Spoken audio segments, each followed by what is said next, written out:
दोस्तों, राहुल गांधी ने एक बार फिर से वोट चोरी के मुद्दे पर एक प्रेस कॉन्फ्रेंस करते हुए दावा किया कि ये उनका हाइड्रोजन बम है। हालांकि पहले की तरह ये उनका फर्जी साबित हुआ और जो उन्होंने एक पीपीटी बनाई, जैसे कि पहली बार भी बनाई थी, इस बार भी इसी तरह एक फर्जी पीपीटी बनाई, अपने आप बनाकर लाते हैं, अपने आप दिखाते हैं। और जब उसका फैक्ट चेक किया गया तो आपको बता दूं कि टाइम्स नव भारत ने बाकायदा वो चेकिंग की कि जिस ब्राज़ील की मॉडल की फ़ोटो दिखाते हुए राहुल गांधी ने ये दावा किया कि उस ब्राज़ील की एक मॉडल के नाम पर 200 जगह उसका नाम दर्ज है और वो दावा कर रहे हैं कि 20 बूथों पर उसने वोट डाला, यानी उसके नाम पर फर्जी नाम ऐड किए गए।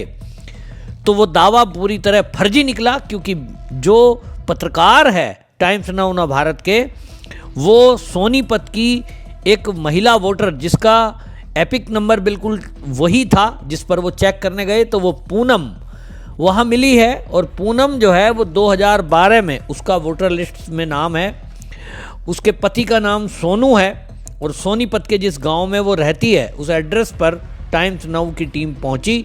तो उन्होंने जो खुलासा किया कि राहुल गांधी ने जो पीपीटी दिखाई है पत्रकारों को, वो पूरी तरह फर्जी है, फेक है। उसमें जो फ़ोटो इस्तेमाल एक मॉडल की गई है उसके नाम अलग अलग हैं और फ़ोटो एक एडिट की गई है।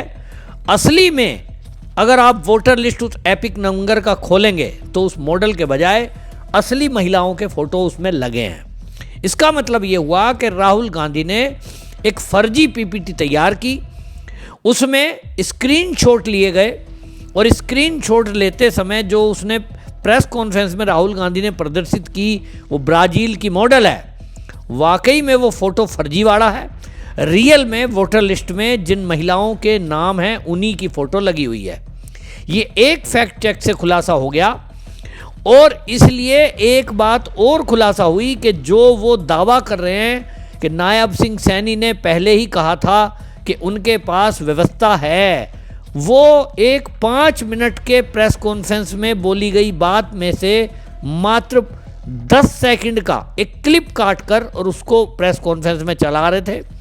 जबकि नायब सिंह सैनी ने एक प्रश्न के उत्तर में एक प्रेस कॉन्फ्रेंस में जब चुनाव हो रहे थे उसी समय बोला था, जब किसी ने, एक पत्रकार ने सवाल किया कि यदि बीजेपी को पूर्ण बहुमत नहीं मिला तो वो क्या करेगी। उसके जवाब में नायब सिंह सैनी बोल रहे थे कि देखिए, हम जोड़ तोड़ नहीं करेंगे, हमारे पास व्यवस्था है।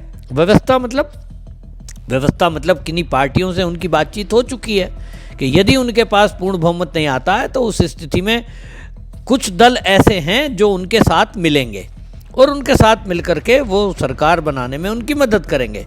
अब ये जो व्यवस्था है उस व्यवस्था को राहुल गांधी जोड़ रहा है और राहुल गांधी उस क्लिप को चलाते हुए दावा कर रहा है कि देखिए, ये जो है ना, ये तो बताया जा रहा है कि साहब देखिए, ये तो वो बता रहे हैं व्यवस्था है और ये व्यवस्था चुनाव आयोग की वेबसाइट पर इस तरह की छेड़खानी करके की गई है कि ब्राज़ील की एक मॉडल का फ़ोटो इस्तेमाल किया गया है और इधर जो है वो दावा कर रहे हैं कि हमारे पास व्यवस्था है।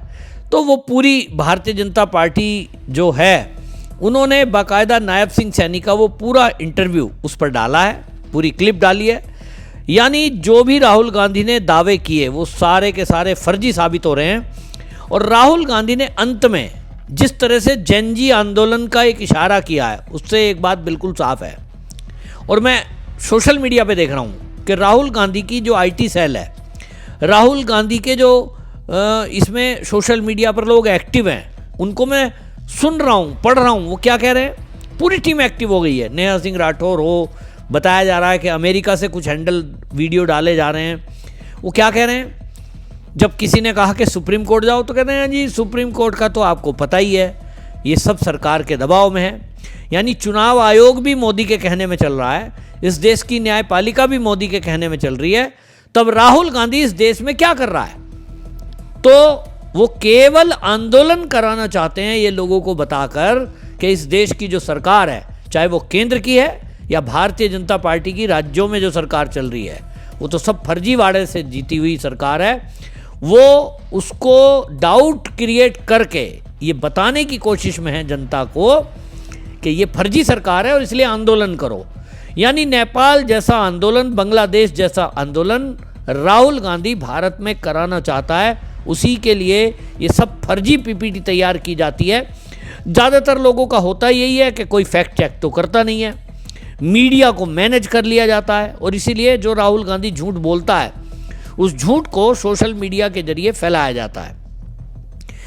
टाइम्स नाउ नव भारत में जब ये खुलासा हुआ है, मैंने एक उदाहरण दिया कि वहाँ पूनम नाम का जो एपिक नंबर पर दावा किया जा रहा है वो सोनू की वाइफ 2012 से सोनीपत जिले की है, और वो बाकायदा पत्रकार ने उसका इंटरव्यू लिया है और उसने कहा है कि मैं तो यहाँ मेरा ही फोटो लगा हुआ उसने दिखा दिया वो।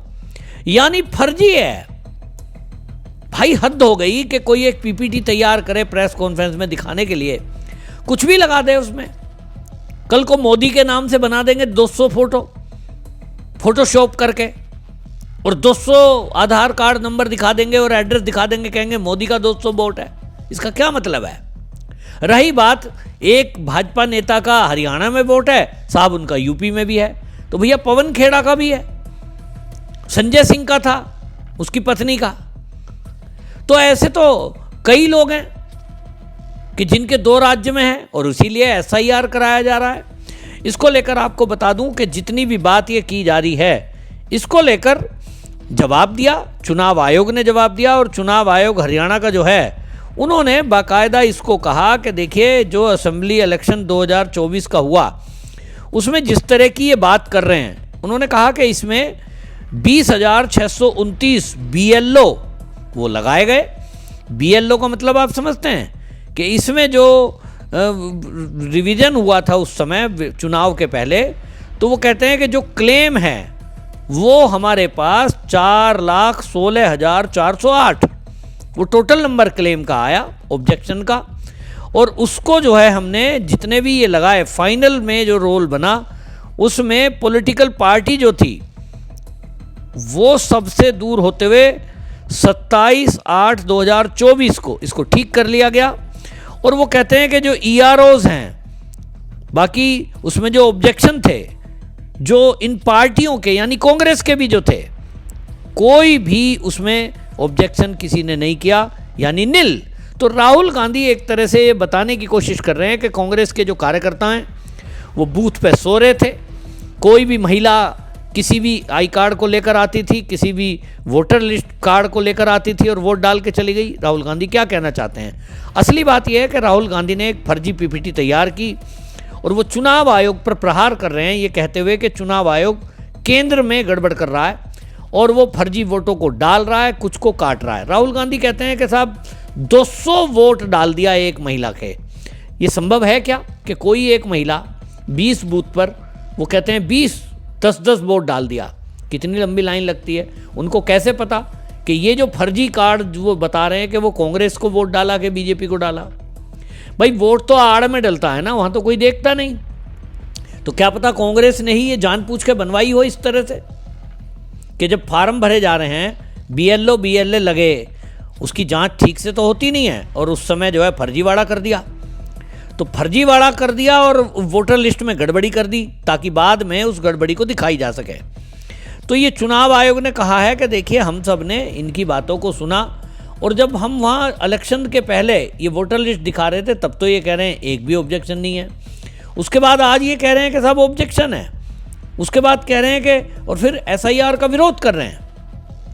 इस पर आपको बता दूं जो जितनी भी बात हुई उस पर भारतीय जनता पार्टी ने इन पर कड़ा प्रहार किया और इस सब को लेकर JP नड्डा ने बयान आया JP नड्डा का। JP नड्डा ने ये बोलते हुए कहा कि भाई ये जो आरोप लगा रहे हैं इन आरोपों में कोई दम नहीं है। राहुल गांधी अपनी हार मान चुके हैं क्योंकि बिहार में इनका सफाया हो रहा है। राहुल गांधी ने अभी से ही मान लिया है कि बिहार चुनाव में कांग्रेस की लुटिया डूबने वाली है। चुनाव बिहार में हो रहे हैं और राहुल गांधी दिल्ली में फर्जी प्रेस कॉन्फ्रेंस कर रहे हैं। चुनाव बिहार में हो रहे हैं और राहुल गांधी बातें कर रहे हैं हरियाणा की, क्योंकि उनको पता चल गया है कि बिहार में महागठबंधन हार रहा है और इसलिए वो अभी से ही बहाना ढूंढने में लग गए हैं। पहले वे हार का ठिकरा EVM पर फोड़ते थे, लेकिन जब वे अपने फर्जी दावे को सिद्ध नहीं कर पाए और ईवीएम को सुप्रीम कोर्ट से क्लीन चिट मिल गई, अब वे एसआईआर के सवाल को उठाने लगे हैं।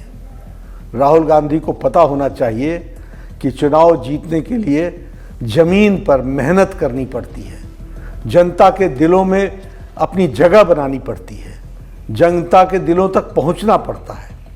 सिर्फ फोटो खिंचवाने से और ड्रामा कर लेने से चुनाव नहीं जीते जाते हैं। राहुल गांधी घुसपैठियों को बचाना चाहते हैं, इसलिए चुनाव से ठीक पहले ये इस तरह की फर्जी दावे करते रहे। ये जब जब विदेश जाते हैं वहाँ से कुछ महाज्ञान लेकर लौटते हैं और फिर वे देश के लोकतंत्र को बदनाम करने की फर्जी कहानी गढ़ने लगते हैं। आज इनको लगता है कि इनके आरोप सही हैं, तो ये शपथ पत्र क्यों नहीं देते, अदालत क्यों नहीं जाते? चुनाव आयोग इनको बार बार बुलाता है कि आप आरोप को सिद्ध करने के लिए आओ, लेकिन नहीं जाना है तो नहीं जाना है। चुनाव आयोग के सामने अपने पक्ष को नहीं रखना है। इनका एकमात्र मकसद है देश को बदनाम करना, युवाओं को भड़काना और देश में अराजकता का वातावरण पैदा करना और अराजकता फैलाना। लेकिन देश के युवा सच्चाई को जानते हैं। वे यशस्वी प्रधानमंत्री श्री नरेंद्र मोदी जी के साथ हैं, वे देश के विकास के साथ हैं, वो देश की प्रगति के साथ हैं। एक और राहुल गांधी हैं जो देश को और देश के लोकतंत्र को और देश के संविधान को बदनाम करने में लगे हैं। वहीं दूसरी ओर हमारे प्रधानमंत्री श्री नरेंद्र मोदी जी हैं जो दुनिया की सबसे बड़ी अर्थव्यवस्था बनाने में लगे हैं। भारत को, बिहार को विकसित भारत बनाने में लगे हैं। प्रधानमंत्री श्री नरेंद्र मोदी जी ने 11 वर्षों में भारत के 25 करोड़ लोगों को गरीबी के रेखा से ऊपर उठाया है, बाहर निकाला है। यूपीए सरकार में भारत की दुनिया की अर्थव्यवस्था में 11वें नंबर पर थी। आज भारत दुनिया के चौथे सबसे बड़ी अर्थव्यवस्था बन गई है और सबसे तेज गति से आगे बढ़ने वाली अर्थव्यवस्था बनी है। आज भारत दुनिया का मैन्युफैक्चरिंग हब बन गया है। इंफ्रास्ट्रक्चर, स्पेस, इंजीनियरिंग, डिफेंस, हर क्षेत्र में भारत प्रधानमंत्री श्री नरेंद्र मोदी जी के नेतृत्व में सफलता के साथ परचम लहरा रहा है और यही राहुल गांधी को हजम नहीं हो रहा है। बिहार में कांग्रेस आरजेडी को करारी हार तय है। राहुल गांधी भी जहां भी जा रहे हैं वहां महागठबंधन को नुकसान हो रहा है। मुझे तो ऐसा भी सुनने में आया है कि महागठबंधन के उम्मीदवार भी राहुल गांधी की रैली कराने से कतरा रहे हैं, मना कर रहे हैं। एक और राहुल गांधी प्रेस कॉन्फ्रेंस में आकर वोट चोरी का रोना रोते हैं और दूसरी ओर एसआईआर का विरोध करते हैं। राहुल गांधी को खुद भी नहीं पता कि आखिर वो चाहते क्या हैं, वो कहना क्या चाहते हैं, उनको भी नहीं पता। ये स्थिति आकर के खड़ी हुई है। इस पर किरण रिजिजू जी केंद्रीय मंत्री हैं, उन्होंने बाकायदा कहा और उन्होंने उस क्लिप के बारे में कहा जो उन्होंने नायब सैनी की दिखाई। उन्होंने कहा देखिए हम चुनाव जीतेंगे, हमारे पास अच्छी व्यवस्था है। व्यवस्था का मतलब हमारा कैडर, हमारे कार्यकर्ता, हमारे नेताओं का समर्पण, हमारे कार्यकर्ताओं का त्याग, यही हमारी व्यवस्था है। कांग्रेस में कोई व्यवस्था कुछ करनी नहीं है, बकवास करनी है। हमारे वहां के हरियाणा के मुख्यमंत्री ने एक लाइन कहा कि हम चुनाव जीतेंगे, हमारा अच्छा व्यवस्था है। व्यवस्था मतलब क्या है? बीजेपी, हमारा डिसिप्लिन, हमारा काडर, हमारा जो कार्यकर्ता, हमारा नेता का समर्पण, हमारा कार्यकर्ताओं का त्याग, ये है हमारा व्यवस्था, ये है हमारा ताकत। इसी से हम विश्वास से कहते हैं कि हम चुनाव जीतेंगे। हम 24 घंटे दौड़ते रहते हैं। मैंने भी अपना जिंदगी में 3-3, 4-4 महीने गांव घर नहीं देखे हुए अलग अलग जगह में पैदल चलते थे। ये हम लोग का सिस्टम है बीजेपी का, ये हमारा व्यवस्था है। इलेक्शन में सबसे पहले वोटर लिस्ट होते हैं, वोटर्स की सूची होते हैं। वो सूची सबके पास उपलब्ध होता है, वेबसाइट में होता है। पॉलिटिकल पार्टी उस सूची को देख सकते हैं और उसके बाद क्लेम्स एंड ऑब्जेक्शन का मौका होता है। कोई भी अगर ऐसा लगे कि उसका नाम कट गया है, कोई फर्जी है, उसको कंप्लेंट देने का सिस्टम होता है। सूची में सिर्फ भारत के नागरिक ही नाम हो सकता है सूची में। अगर कोई गलत हो गया तो उसको हटाने के लिए प्रक्रिया इलेक्शन कमीशन ने चलाया भी है। अभी एसआईआर जो कर रहे हैं वो वोटर लिस्ट शुद्धिकरण के लिए होता है। तो अगर बिहार में सब लोग खुश है कि हाँ हम जेन्युइन वोटर है, मेरा नाम सूची में है, कोई कंप्लेन नहीं है। जो नकली है, जिसका नाम नहीं है या जो इस दुनिया में नहीं है या चले गए हैं, उसका नाम कट गया, वो कंप्लेन नहीं कर रहे हैं। राहुल गांधी रो रहे हैं। वहां पब्लिक खुश है कि शुद्धिकरण होना चाहिए हमारा वोटर लिस्ट का। और प्रॉब्लम सिर्फ राहुल गांधी में है, कांग्रेस पार्टी में भी बहुत लोग अभी दुखी हैं। बिहार में कई लोग कह रहे हैं कि राहुल गांधी उनके वहां प्रचार में ना आए, क्योंकि वो आने से जो थोड़ा कुछ चांस है वो भी बिगड़ जाते हैं। इस पर ये अभय चौटाला है, उसका भी बयान आया और उन्होंने कहा कि वोट चोरी की बात अगर कहीं है तो वो तो इंदिरा गांधी ने शुरू में की थी। उन 33 वालों को वोट दिला दी गई, तो सबसे बड़ा प्रजातंत्र का जो सरकारी दुरुपयोग किया गया वो कांग्रेस का है। ये काम कांग्रेस ने शुरू किया। कांग्रेस को इन चीजों को लोगों के बीच में जाकर के कहने से पहले उन जो अपने किए हुए कुक्रम है उनके लिए माफी मांगनी चाहिए। राज्यसभा में चौधरी संपत सिंह जी ने भी बताया और मैं फिर आपको बता रहा हूं, दोहरा रहा हूं, आप सब ने अपनी आंखों से देखा है। 14 वोट जो है उस वक्त कांग्रेस के विधायकों ने गलत शाही का प्रयोग कर कैंसिल करवाए। वो काम भी कांग्रेस ने किया, किसी और ने नहीं। ये कांग्रेस की पुरानी आदत है। अब अपनी कमजोरी को छुपाने के लिए अब किस तरह की प्रेस कॉन्फ्रेंस करते हैं, किस तरह के आरोप लगाते हैं, उनसे पूछना चाहिए। पुरानी बातों को छोड़िए, लेकिन बात यह है कि ये देश की संवैधानिक संस्थाओं पर शक पैदा करके इस देश में अराजकता पैदा करने का एक षड्यंत्र राहुल गांधी रच रहे हैं और ये बहुत भयंकर है। इस पर कुछ कार्रवाई जरूर करनी चाहिए और मैं तो कहता हूं केंद्र सरकार को तत्काल इस पर कोई कानून बनाना चाहिए कि आप बिना किसी सबूत के यदि देश की संवैधानिक संस्थाओं पर सवाल उठाओगे तो इसको राष्ट्रद्रोह की श्रेणी में रखते हुए ऐसे नेताओं को तत्काल जेल में डालना चाहिए, इससे पहले कि बांग्लादेश या श्रीलंका या नेपाल जैसा कुछ भारत में ये विद्रोह कराएं। आपकी इस पर क्या राय, कमेंट में जरूर लिखें, वीडियो शेयर करें। वंदे मातरम।